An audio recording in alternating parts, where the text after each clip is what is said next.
बात ब्रह्मचर्य की है। जब बात ब्रह्मचर्य की आती है तो हमारी दृष्टि कहाँ जाती है? खाली रमण की क्रिया पर हमारी दृष्टि जाती है।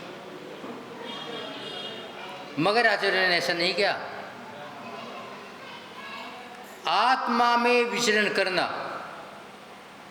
आत्मा में लीन होना, आत्मा को ही देखना, वो ब्रह्मचारी है। अपने को परखना, अपने अंदर उतरना, वही तो ब्रह्मचारी है। मगर आज परिग्रह को, परिवार को, पर्याय को संभालते संभालते पूरा जीवन निकाल देते हैं, मगर परिणाम नहीं संभालते। और परिणाम संभाले बगैर ब्रह्मचर्य हो नहीं सकते। आचार्य कहते हैं, क्या तेने मानव पर्याय सत्ता के लिए, संगठन के लिए, समाज के लिए, धन के लिए या शरीर के लिए लिया था या आत्मकल्याण के लिए लिया था? यदि आत्मकल्याण के लिया था तो स्वयं पर का भेद विज्ञान करना पड़ेगा। और जब तक तेरे पास भेद विज्ञान नहीं होगा, आत्मा को आत्मा नहीं जानेगा, तो आत्मा के पास नहीं पहुंच सकता। वैसे संसारिक दृष्टि से जो संपूर्ण अंगों को देखने के बाद भी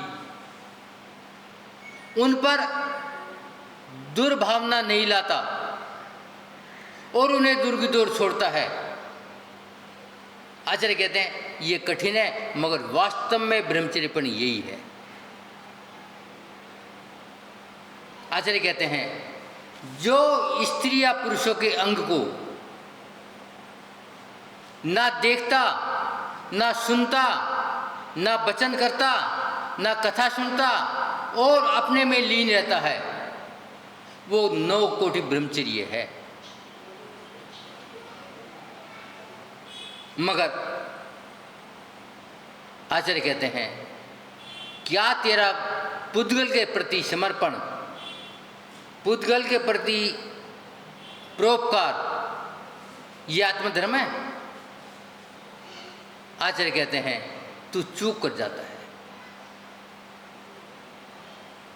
आचार्य कहते हैं, जिस प्रकार यदि शरीर से आत्मा निकल जाए, शरीर में आत्मा ना हो, तो उसे मानव नहीं कहते। क्या कहते हैं? सब कहते हैं, मूर्ता कहते हैं। तो ये स्थिति है जिसके अंदर शील नहीं है। और शील काटे था जहाँ शील हो और सादगी हो, वही आत्महित के विचार आते हैं। मगर मैं आत्महित तो चाहता हूँ, अपना कल्याण तो चाहता हूँ, मगर दृष्टि कहाँ है? दृष्टि बाहर फेंकता हूँ। तो मुझे इस तरफ ध्यान देना चाहिए कि मेरा मूल धर्म क्या है, मेरा कर्तव्य क्या है और मेरी साधना का आधार क्या है। लेकिन मैं छोटी छोटी बातों में विचलित हो जाता हूँ। ये विचलित होना मेरा कर्तव्य नहीं है, जबकि जानते हैं गलती हर जगह होगी। यदि हमारे में गलती ना होती, हम परमात्मा होते। यदि गलती ना होती, पंचम काल में ना आते। लेकिन मैं अपनी गलती ना देख के दूसरों गलती पर ज़्यादा जोर दे देता। तो आचार्य कहते हैं वो ब्रह्मचारीपना नहीं है, वो ब्रह्म में लीन होना नहीं है, वो धार्मिकपना भी नहीं है। वो क्या है? रूढ़ावादी है, वो मूढ़ दृष्टि है। आचार्य कहते हैं, जिसने जो क्रिया की वो जाने। तुझे पसंद नहीं है, बाद में एकांत में बता देना। तो आचार्य कहते हैं, जहां हमारी इंद्रियों की ऊर्जा बाहर जा रही है, क्यों जा रही है? जिस प्रकार के बहता पानी रोक करके बांध बनाते हैं, मगर पानी का बहना बंद नहीं हुआ। मात्र अंतर है पानी सीधे ऊपर बढ़ रहा है। यही स्थिति ऊर्जा की है। जब कोई जीव अपनी ऊर्जा को रोकेगा, वो बहना तो बंद हो जाएगा मगर ऊपर की ओर बढ़ेगी, अर्थात प्रकृति की ओर बढ़ेगी। जबकि सहजता जल में है, उसे रोक करके बांध बना करके उसमें स्पेशल ताकत भर करके बिजली बना लेते हैं। और हम भी अपनी ऊर्जा रोक रहे हैं, उसमें कुछ ताकत भरें मन से, वचन से, काय से, तो उसकी भी हम शक्ति बना करके परमात्मा रूपी बिजली बना सकते हैं। मगर कहाँ हमारा बन जाता है? आचार्य कहते हैं जरा चिंतन कर, काम भोग है क्या? दो पुतगुल का रगड़ना,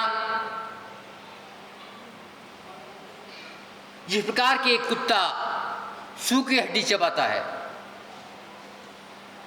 और हड्डी में रस मानता है, तो विचार करो क्या रस हड्डी में है? उसके ही मुसेड़े छिले हैं, उसके ही मुंह का खून है, उसमें उसे आनंद आ रहा है। मगर जब हड्डी छूटती है, मुसेड़ों में दर्द होता है, जब पता चलता है कि सच्चाई क्या है। तो आचार्य कहते हैं बस समझ ले, ये मानव पर्याय मिली है, इसे सच्चाई क्या है। आचार्य नेमिचंद जी, आपने द्रव्य संग्रह पढ़ा भी है, तो द्रव्य संग्रह में आचार्य नेमिचंद जी कहते हैं कि द्रव 6 हैं, 6 को प्रॉपर समझ लेना और अपने जीवन में उतार लेना, यही तो ब्रह्मचर्य है। जो अशुभ है छोड़ दो, जो तेरे योग है उसे ग्रहण कर लो, यही ब्रह्मचर्य है। दुनिया जैसी है वैसी मान लो और वैसी जान लो, वैसा ही विश्वास करो, उसमें कोई अदल बदल मत करो। ज़्यादा है दुनिया है, सतरंगी है, स्वार्थी है। यदि मैं मान लूँगा ये दुनिया ऐसी है तो वैसी है, तो मैं दुनिया के चक्कर में फंसूंगा नहीं। तो आचार्य कहते हैं नैना सा विचार कर कि संसार की स्थिति क्या है और तू कहाँ तक जा रहा है। आचार्य कहते हैं मानवों में देव से बहुत ज़्यादा शक्ति है, देव के अंदर स्वयं रखने की शक्ति नहीं है, शील व्रत का पालन नहीं कर सकते और ना ही देवगति से मोक्ष जा सकते, और देवगति में शांति भी नहीं है। जितनी 16 स्वर्गों के ऊपर जाने के बाद में देवों में शांति है, नीचे के 16 स्वर्गों में नहीं है। और जितनी ऊपर जाके शांति है, एक मुनि को उससे संख्यात गुनी शांति है। क्यों? क्योंकि उसने संसार की स्थिति जान ली है, उन्हें 6 द्रव्यों को जान लिया है और सच्चाई की तरफ अपना ध्यान दिया है। मगर मैंने आज तक सच्चाई को जानने का प्रयत्न नहीं किया। अच्छा कहते हैं यदि 6 द्रव्य को जान लिया तो व्यवहार सम्मत है और उसे अपने अंदर उतार कर उस पर चल दिए, जैसा है वैसा मान लिया, तो यही तो सम्मत है और ये ब्रह्मचर्य है। और जो मेरा नहीं है, जो पर है वो छोड़ दो। आचार्य एक मूलाचार ग्रंथ है, महान ग्रंथ है और मुनियों का ग्रंथ है। उसमें आचार्य कहते हैं तूने कपड़े फेंक दिए, कौन सी बहादुरी करी? कपड़े तो पागल भी फेंकता है, और तूने फेंके तो क्या पागलपन से कम है? जब कपड़े फेंकेगा ताकत लगानी पड़ेगी। एक पैर पीछे एक आगे होना पड़ेगा, और फेंकने के लिए पहला हाथ पीछे जाएगा फिर आगे जाएगा। आचार्य कहते हैं ये कौन सी बुद्धिमानी है? पहले पीछे हटो फिर आगे बढ़ो। इसे त्याग नहीं क्या है? क्या क्या है? पागलपन क्या है? मूलाचार ग्रंथ में चर्चा करी है। त्याग का मतलब है कषाय को छोड़ना, और फेंकना मतलब है कषाय। कोई तेरे कपड़े नहीं देखता, जब तो कपड़े त्यागता है, और जैसे त्यागता है मुनि की जे बोलते हैं, कपड़ों कोई जे नहीं बोलता। मगर में अहंकार के कारण क्षमता नहीं है, कषाय है, और अपनी महानता दिखाने के लिए बताता है मैंने कपड़े फेंक दिए। ना बाबा, मूलाचार उसे धर्म नहीं मानता, उसे मुनि भी नहीं मानता। उसे कहता है मात अहंकार है। जिस प्रकार के किसी भिखारी को या किसी पागल को मोती दे दो, हीरे दे दो, फेंक देगा, उसे पता ही नहीं। और वैसे तूने फेंके हैं तो क्या अंतर है? आचार्य कहते हैं नैना साथ थोड़ा सा विवेक लगा ले। जब तक विवेक नहीं है ब्रह्मचर्यपना नहीं घटेगा। आचार्य कहते हैं इंद्रिय 5 हैं, और देवता लोग इस जब शरीर छूटता है स्पर्श इंद्रिय के चक्कर में 8-2 ध्यान में चले जाते हैं। प्रकृति कहते हैं दुखी मत हो, तुझे स्पर्श इंद्रिय मिलेगी, और क्या बन जाता है? वृक्ष बन जाता है। चाहिए ना स्पर्श इंद्रिय, ले लो। इतना भी नहीं, जब संसार में दृष्टि डालते हैं विशाल काय हाथी स्पर्श इंद्रिय के राग के कारण एक मनुष्य के अंकुश के नीचे आ जाता है, और जीवन पराधीन हो जाता है। भोरा जो कि पत्थर के अंदर सुराख कर सकता है, उसके दांतों में इतनी ताकत है। शीशम की लकड़ी में सुराख कर सकता है, सबसे सख्त लकड़ी है। मगर जब फूल में बंद होता है राख के कारण फूल नहीं काटता, और रात को बंद हो जाता है, सुबह आते आता चबैना बन जाता है।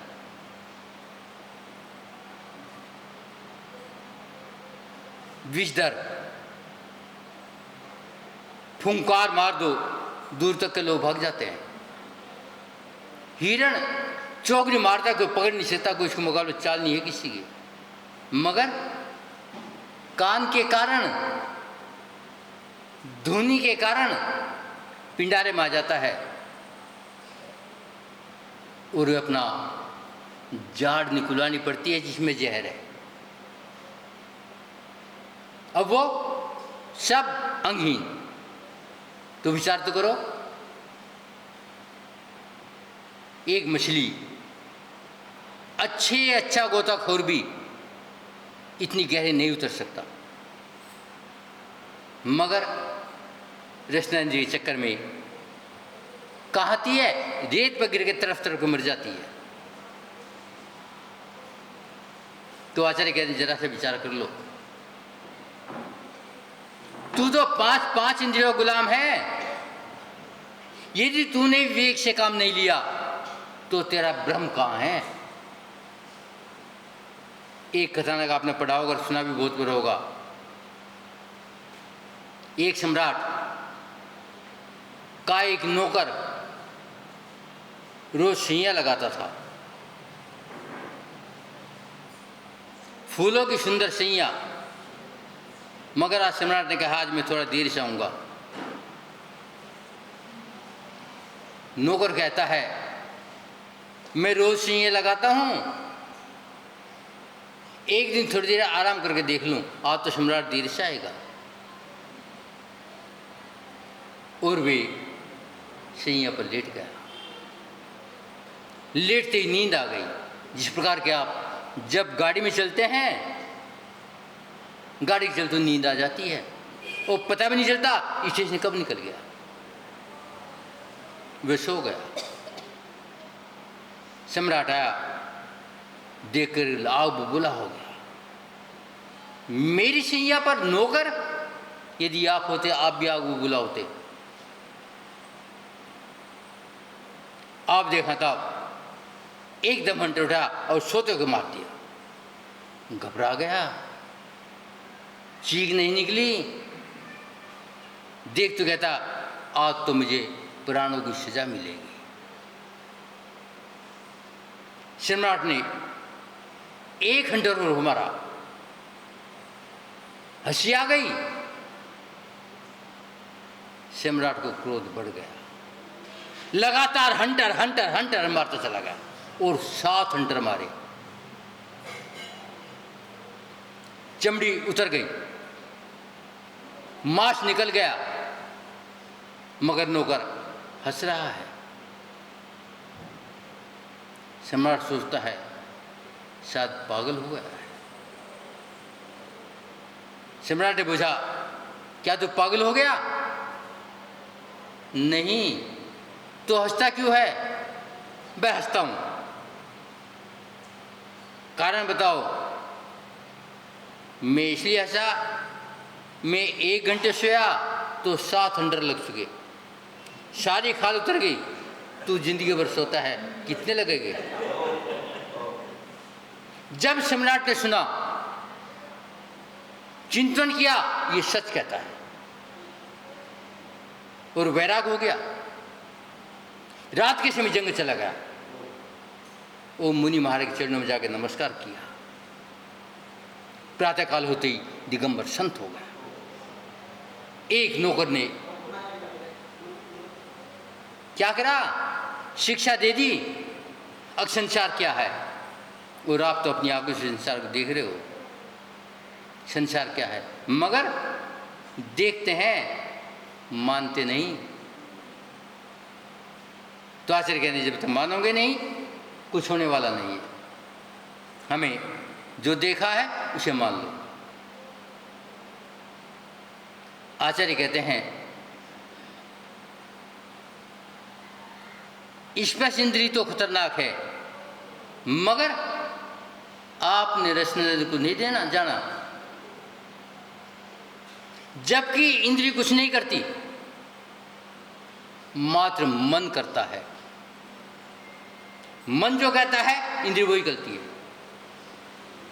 यदि मन कंट्रोल में है तो इंद्रिय कुछ नहीं करेगी। आचार्य कहते हैं जो भेद ज्ञानी है वो स्पर्श इंद्रिय के चक्कर में नहीं पड़ता, वो रसना इंद्रिय को कंट्रोल में करता है। यदि रसना इंद्रिय कंट्रोल में है, सारी इंद्रिय कंट्रोल में होना ही पड़ेगा। आप देखो, जिन्होंने 10 दिन का व्रत किया है, कितने मन में विकार आ रहे हैं? देखो, अरे क्योंकि पेट खाली, बुद्धि खाली, विकार कहाँ टिकेंगे? यदि मेरी रसना इंद्रिय मेरे बस में है तो शरीर में विकार नहीं घुसते। आपने कथानक पढ़ा होगा, आज की बोलूं भी? अच्छा,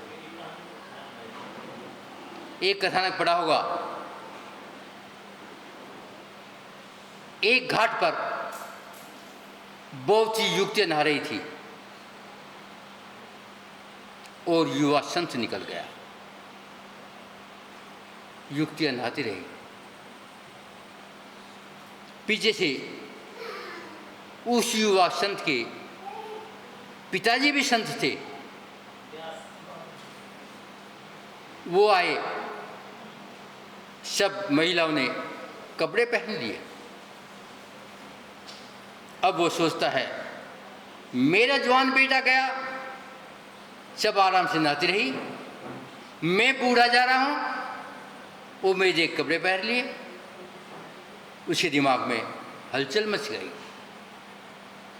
और पूछता है, अब मेरा बेटा गया था, आप स्नान करती रही, मगर मेरे के कपड़े क्यों पहने? वे कहती हैं, तात जी कहते हैं बाबा को, तात जी वो वीतरागी है, उसे पता ही नहीं कोई नहारा है। उसे ना स्त्री का पता ना पुरुष का पता, उसके मन में भेदभाव नहीं है। वो जानता है ये भी परमात्मा आत्मा है और ये भी परमात्मा आत्मा है, मगर तुमने बूझा है तो तुम्हारे मन में कुछ ना कुछ है। तो कहने का मतलब है, हमने आज तक अपने परमात्मा को जाना नहीं। आचार्य कहते हैं, शील है तो सुरक्षा है। विचार करो, सारा संसार आज भी सोमा देवी को याद करता है, लाखों वर्ष के बाद में सीता को याद करता है, द्रौपदी को याद करता है, शेष सुदर्शन को याद करता है। क्या दुनिया में और कोई नहीं था? असंख्यात आए और मर गए, मगर जिन्हें शील का ध्यान है उनकी हमेशा चर्चा होती रहेगी। बाकी तो मुर्दों का नाम कौन लेता है? और हम आपको मुर्दे नहीं मानते, लेकिन ऐसे जिस दिन तो अपने आप को मुर्दा मान लेगा उस दिन कल्याण का रास्ता मिल जाएगा। मगर मैं जानना नहीं चाहता। अब भैया कह रहा टाइम हो गया, लेकिन एक बात कहना चाहूँगा, जिन भाइयों ने, जिन बहनों ने अपने शरीर का सदुपयोग किया,